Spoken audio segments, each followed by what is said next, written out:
Eric Peterson with Arborisk here. Today's weekly business tip, we want to talk about effective sales meetings. Now, raise your hand if you love sales meetings.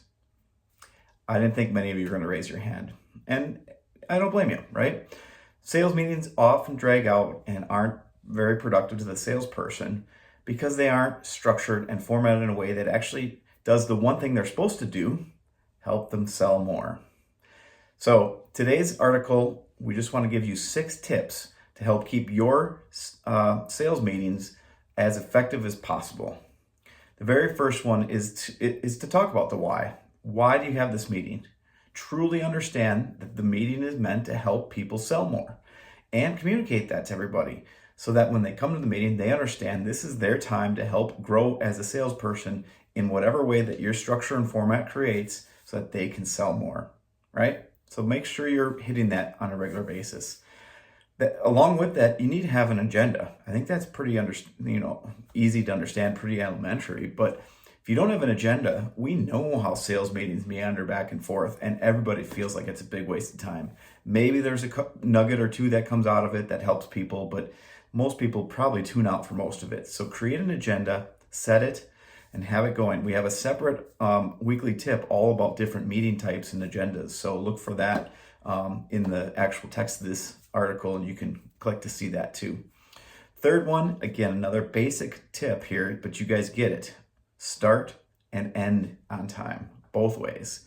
Most tree care companies are easy to start on time, right? That's easier to do, but they have a struggle with ending on time. So putting that boundary on the back end of a sales meeting is huge for a salesperson. So do that. Make sure there's an end time. In your agenda, make sure there's an agenda item to close off or end or have follow-up information later at a different time so that you know when that time hits at the end of the meeting, it's done. One of the other tips that I want to bring out is it's a chance that you should celebrate some wins. Having people feel, proud for their victories, their successes is something that builds a team environment and can help that individual salesperson, certainly. It also can be a time to share what worked with a prospect or a customer so that others can learn from that too. Now, along with that, you want to make sure that doesn't become a competitive situation where salespeople are just saying, bragging and thumping their chests about what they did right, and then it doesn't help build the team. So you need to make sure you do a collaborative team effort where you're bringing in everybody and celebrating the individual successes, but reflecting it back to the team goals. That's the way we can create the sales meeting, building a team and helping people talk with each other to help overcome any issues or problems that they're seeing.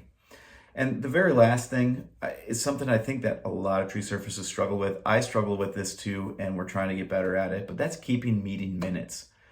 Not a whole long transcript of what happened, but simple things. Who was there? What was the agenda? What were the topics that were discussed? And are there any follow-up actions that are going to be needed before the next meeting? That last piece is the accountability piece, which is massive. Salespeople need accountability. I'm not saying to micromanage them, but if we're publicly stating what we're going to be doing, holding them accountable in that next sales meeting from the meeting minutes is a great way to do it. And if we don't write down the meeting minutes or we don't write that stuff down, there's no way that we're going to remember what actually was said and what should have been done. So building a culture of accountability is right along with a culture of great sales, because we need to make sure that we're doing the things that we said we're going to do. So those are my 6 tips to have an effective sales meeting. If you are struggling with this or want help bettering your sales team, check out our Thrive sales and marketing package. It's a great package to help build the sales within your team to help your company reach new heights. So thanks for listening. We'll talk to you soon.